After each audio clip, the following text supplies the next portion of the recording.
Hello dear students, હું છું આનંદ બાવરવા. તમારા બધાનું સ્વાગત છે આજના લેક્ચરમાં.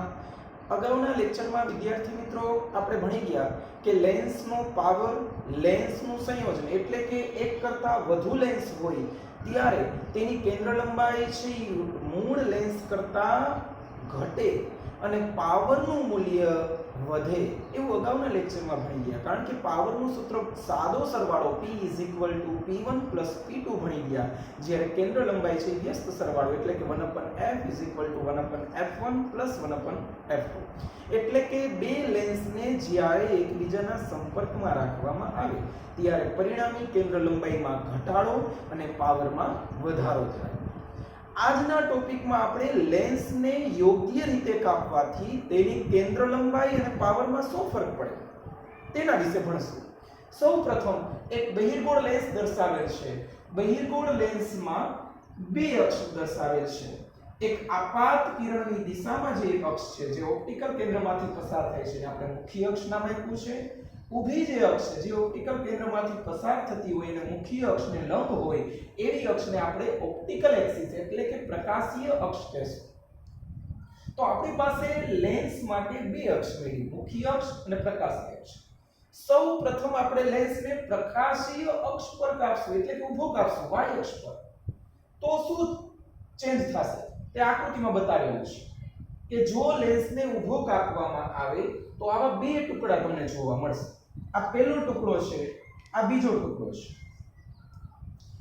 અહીં જોઈ શકાય કે લેન્સનું દર્પણ મુખ પહેલા જેટલું જ છે એટલે કે અચળ છે. તો લેન્સ વડે આવા લેન્સના કોઈ એક ટુકડા વડે મળતી પ્રતિબિંબની તીવ્રતામાં કોઈ ફેરફાર જોવા મળશે નહીં. એટલે કે તીવ્રતા એ દર્પણ મુખના વર્ગના સમપ્રમાણમાં છે, જે અગાઉ પણ આપણે વાત કરેલી છે. તો દર્પણ મુખ અચળ રહેતું હોવાથી તીવ્રતા અચળ રહેશે, પરંતુ આવા કિસ્સામાં લેન્સની કેન્દ્ર લંબાઈ આ એક ટુકડાની એટલે કે પ્રત્યેક ટુકડાની કેન્દ્ર લંબાઈ બમણી થશે. કેન્દ્ર લંબાઈ બમણી થશે તો પાવરનું મૂલ્ય અડધું થશે. પાછા બંને ટુકડાને જો સંયોજન કરીને ભેગા કરવામાં આવે એટલે કે બંને ટુકડાને ભેગા કરી દેવામાં આવે તો આ જ આકાર બનશે. તો ચેક કરીએ કે પરિણામી પાવર P પહેલા ટુકડાનો પાવર પ્લસ બીજા ટુકડાનો પાવર. તો P/2 P/2 P, જે મૂળ પાવર હતો એના જેટલો જ મળશે.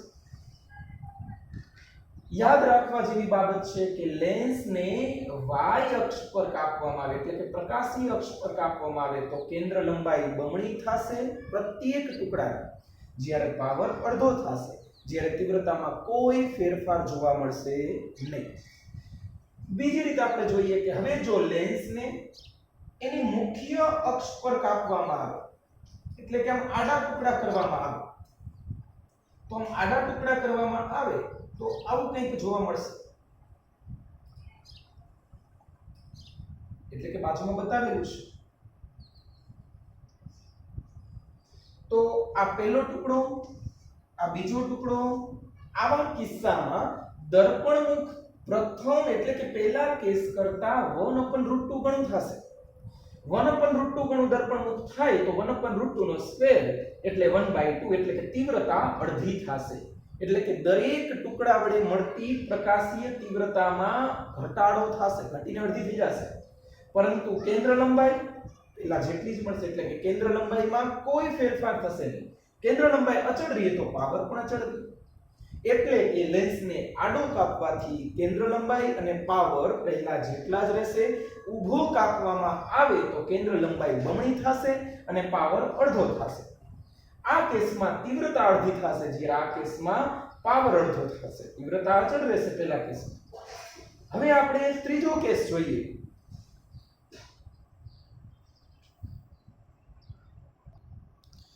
હવે આ લેન્સના બે ટુકડા ને આપણે ગોઠવણી કરીને ચેક કરીએ કે જો આ જે લેન્સ છે એને આપણે આમ જ રાખીએ એટલે કે આ પહેલો લેન્સ, પહેલો ટુકડો,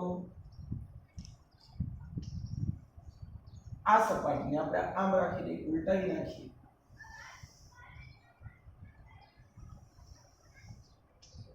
આ બીજો,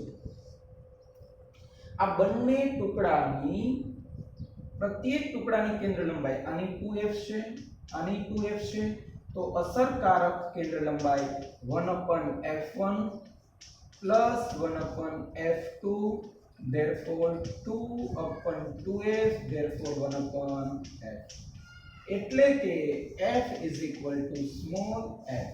આનો અર્થ એવો થાય કે આવા કિસ્સા માટે અસરકારક કેન્દ્ર લંબાઈ f મળે, therefore પાવર p મળે અને તીવ્રતા પણ અચળ રહેશે. ફરીથી રિપીટ કરું છું, આ બંને લેન્સને એકબીજાના સંપર્કમાં આ રીતે ગોઠવવામાં આવે એટલે કે પહેલા લેન્સની સમતલ સપાટી એ બીજા લેન્સના બહિર્ગોળ સપાટીના સંપર્કમાં હોય આ રીતે હોય ત્યારે કુલ અસરકારક કેન્દ્ર લંબાઈ f પાવર p અને તીવ્રતા i એટલે કે પેલા મૂળ જે લેન્સ હતો એના જેટલી જ મળે, કોઈ જાતનો ફેર પડે નહીં. હવે આ જ રીતે જો આ લેન્સને ઉલટી ગોઠવણી કરવામાં આવે એટલે કે આવું રાખવામાં આવે,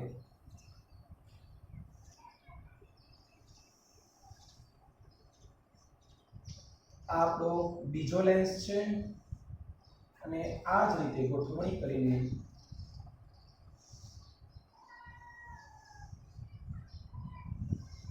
પહેલા લેન્સને ગોઠવવામાં આવે તો પણ એની કેન્દ્ર લંબાઈ મૂળ કેન્દ્ર લંબાઈ જેટલી, પાવર p અને તીવ્રતા i આ રીતનું મળશે.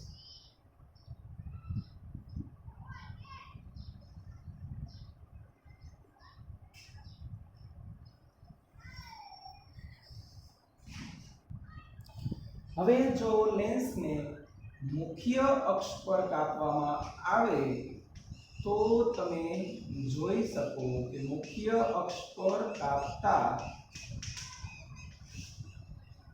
આ બહિર્ગોળ લેન્સ આ મુખ્ય અક્ષ છે,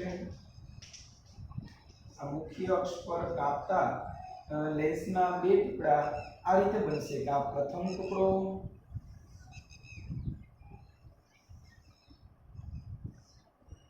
જ્યારે આ બીજો ટુકડો જે અગાઉ આપણે ભણી ગયા એ મુજબ કે આ દરેક ટુકડો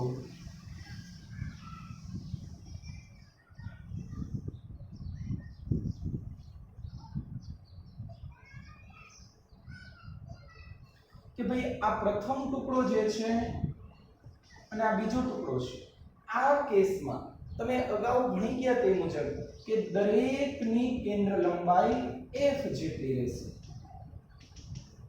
પાવર p1 p2 તીવ્રતા i1 દર્પણમુખ 1/√2 આથી તીવ્રતા 1/2 એટલે કે i/2 અહીંયા પણ i/2. હવે આ લેન્સને જુદી જુદી બે રીતે આપણે ગોઠવણી કરી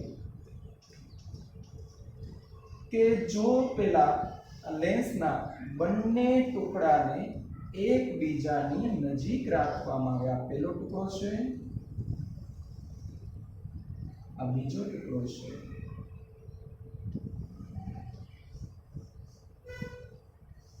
તો અસરકારક કેન્દ્ર લંબાઈ શોધવા માટેનું સૂત્ર 1/f1 plus 1/f2 બંને સપાટી સમાન છે એટલે કે સપાટી એટલે કે લેન્સ 1 માટે f1 is equal to f, f2 is equal to f, therefore 2/f, therefore f is equal to f/2. એટલે કે આવા કેસમાં f is equal to f/2 રહેશે. તો એ જ લખી નાખીએ, f is equal to derivation જોઈ લ્યો. હવે આપણે સીધું સમીકરણ મૂકશું f is equal to f/2 એટલે કે બાજુમાં લખી નાખીએ કે f અસરકારક કેન્દ્ર લંબાઈ f/2 થશે. તો પાવર 2p થશે, કેન્દ્ર લંબાઈ અડધી તો પાવર બમણો, પરંતુ તીવ્રતા જે હતી એટલી જ રહેશે એટલે કે i/2.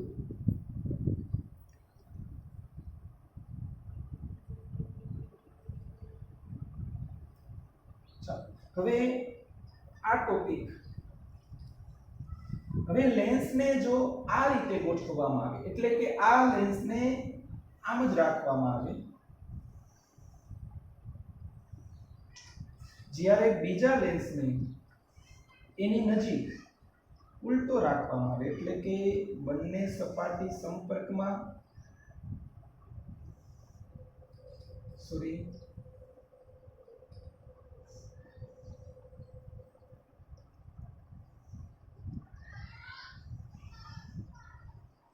આ પહેલો લેન્સ છે, આ બીજો લેન્સ છે, આની કેન્દ્ર લંબાઈ f1 f છે, પણ હવે આ લેન્સને ઉલટો રાખવામાં આવ્યો છે, એટલે f2 ના સ્થાને -f બનશે. તો ફરીથી અસરકારક કેન્દ્ર લંબાઈ 1/f 1/f1 1/f2 -f 1/f -1/f cancel out થઈ જશે, એટલે 1/f 0, therefore f infinite. એટલે કે અસરકારક કેન્દ્ર લંબાઈ f infinite બનશે, therefore પાવર 0 બનશે, but તીવ્રતા I/2. એટલે કે આ પ્રકારનું સંયોજન એ સાદા કાચ તરીકે વર્તશે. આ યાદ રાખવા જેવો ટોપિક ખરો કે જો બે સમાન કેન્દ્ર લંબાઈ ધરાવતા લેન્સને એકબીજાથી ઉલટા રાખવામાં આવે, એટલે કે આના સ્થાને કદાચ આવું હોય કે જો એક બહિર્ગોળ લેન્સ હોય કે જેની કેન્દ્ર લંબાઈ f હોય અને બાજુમાં અંતર્ગોળ લેન્સ હોય, એટલે કે આ રીતે હોય, સમાન કેન્દ્ર લંબાઈ ધરાવતા બે લેન્સ, આ પહેલો લેન્સ છે જે બહિર્ગોળ છે, આ બીજો લેન્સ છે જે અંતર્ગોળ છે, અને તમને સંયોજન કરવાનું કે તો આવા કેસમાં કેન્દ્ર લંબાઈ અનંત થાય, એટલે કે સાદા કાચ તરીકે વર્તશે. તેના માટે પાવર p 0 બનશે. તો તમારે યાદ રાખવાનું છે કે જ્યારે સમાન કેન્દ્ર લંબાઈ ધરાવતા બે લેન્સને એકબીજાના સંપર્કમાં રાખવામાં આવે ત્યારે તે સાદા કાચ તરીકે વર્તે. સાદા કાચ માટે પાવર 0 હોય, કેન્દ્ર લંબાઈ અનંત હોય. આ બે કેસ યાદ રાખજો.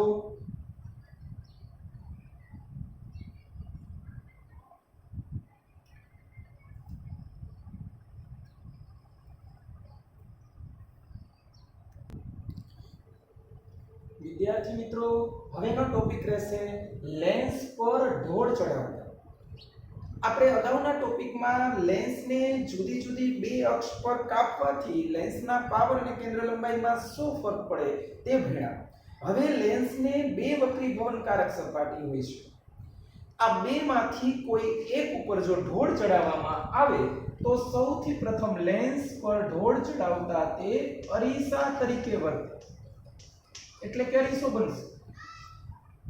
કેવી રીતે જોઈએ? ધારો કે બહિર્ગોળ લેન્સ છે, આ બહિર્ગોળ લેન્સની મુખ્ય અક્ષ છે, આ એની પ્રકાશી અક્ષ છે. હવે જો લેન્સ પર આ સપાટી પર ઢોળ ચડાવવામાં આવે, એટલે કે આ રીતે કલર કરવામાં આવે બહારની સપાટી પર, તો આ લેન્સ છે ઈ આવા બે વિભાગનું સંયોજન કહી શકાય. આ બહિર્ગોળ લેન્સ છે પ્લસ આ સપાટી અંતર્ગોળ અરીસાની છે. આ બહિર્ગોળ લેન્સ છે તો લેન્સની કેન્દ્ર લંબાઈ fl r bracket of 2 બ્રેકેટમાં n-1 જે અગાઉના લેક્ચરમાં આપણે ચર્ચા કરેલી છે. આ અરીસો છે તો અરીસાની કેન્દ્ર લંબાઈ fm r/2. હવે જ્યારે લેન્સ પર ઢોળ ચડાવીને જે સંયોજન બને એની અસરકારક કેન્દ્ર લંબાઈ શોધવા માટેનું સૂત્ર કે આવા કેસમાં અસરકારક કેન્દ્ર લંબાઈ 1/F is equal to 2/F lens plus 1/F mirror. 2/FL is equal to R bracket of R ના છેદમાં 2 bracket of n-1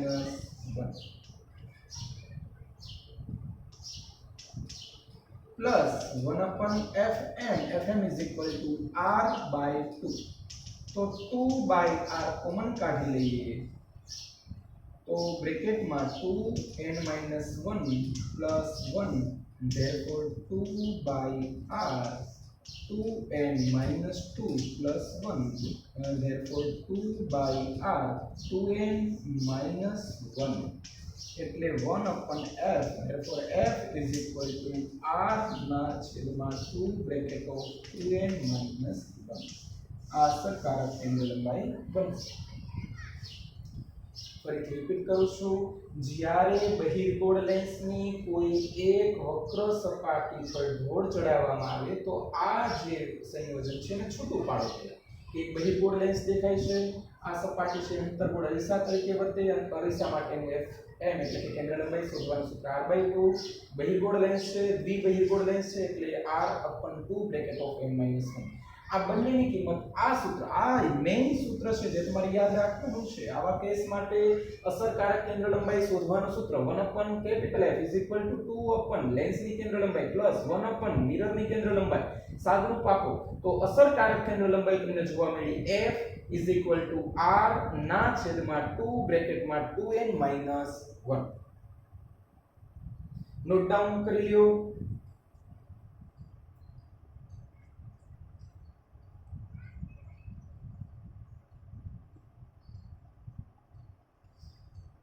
આ સૂત્ર આપણે અહીંયા લખી નાખીએ.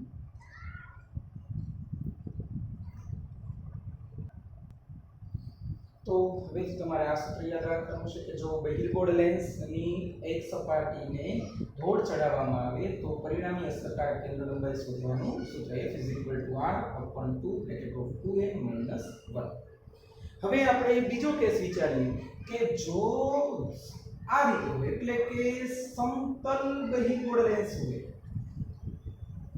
समतल बहिर्गोळ लेंस एक सपाटी समतल छे पहली सपाटी જ્યારે બીજી સપાટીને ઢોળ ચડાવેલી છે તો આવા કેસમાં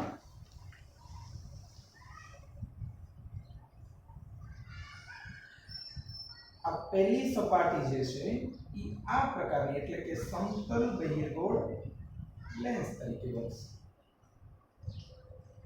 જ્યારે આ અંતર્ગોળ અરીસા તરીકે વર્તે એટલે Fm = r/2.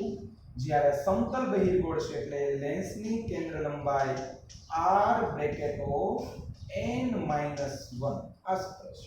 આ બંનેની કિંમત અહીંયા મૂકીએ તો 1/F = 2/FL FL = r/n - 1 plus 1/Fm Fm = r/2 2/r common કાઢીએ અંદર વધે n - 1 plus 1 cancel therefore 2n/r therefore F = r/2n. તમારા સૂત્ર યાદ રાખવાનું છે આવા કિસ્સામાં એટલે કે સમતલ બહિર્ગોળ લેન્સની જો વક્ર સપાટી પર ઢોળ ચડાવવામાં આવે તો F શોધવા માટેનું સૂત્ર r/2n. r એટલે વક્રતા ત્રિજ્યા, n એટલે લેન્સના દ્રવ્યનો વક્રી ગુણાંક.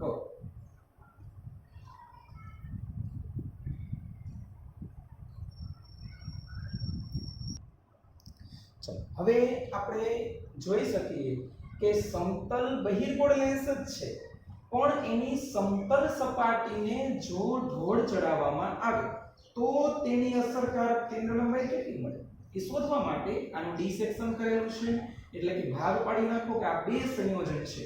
એક સમતલ બહિર્ગોળ લેન્સ છે પ્લસ એક સમતલ અરીસો છે. સમતલ અરીસાની કેન્દ્ર લંબાઈ આપ જાણો છો Fm = હોય પણ સમતલ બહિર્ગોળ લેન્સ છે એટલે Fl = r/n - 1. આ કિંમત અહીંયા મૂકીએ therefore 1/F = 2/FL FL = r/n - 1 plus 1/Fm Fm = therefore 2/n - 1/r 1/∞ = 0 therefore capital F = r/2 n - 1 એટલે કે આ સૂત્ર તમારે યાદ રાખવાનું છે r/2 બ્રેકેટ ઓફ n - 1. તો તમારે ખાલી એટલું જ યાદ રાખવાનું છે સૂત્ર છે આ યાદ નહીં રાખો ડેરિવેશન તો ચાલશે કે સમતલ બહિર્ગોળ લેન્સમાં જો સમતલ સપાટીને ઢોળ ચડાવવામાં આવે તો એ બહિર્ગોળ લેન્સ જેવી કેન્દ્ર લંબાઈ આપશે તમને બહિર્ગોળ લેન્સમાં આ સૂત્ર હતું r/2 બ્રેકેટ ઓફ n - 1. યાદ રાખજો બહિર્ગોળ લેન્સ અને સમતલ બહિર્ગોળ લેન્સમાં જો સમતલ સપાટીને ઢોળ ચડાવવામાં આવે તો બંને કેસમાં મળતી કેન્દ્ર લંબાઈ સરખી હોય.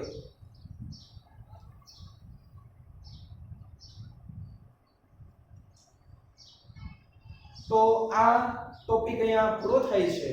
આ બધા જ સૂત્ર તમને MCQ માં કામ લાગશે. તો MCQ માટેનો આજનો ટોપિક આ લેક્ચર અહીંયા પૂરું કરું છું.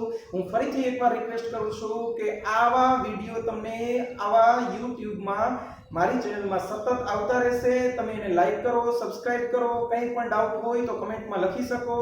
Thank you.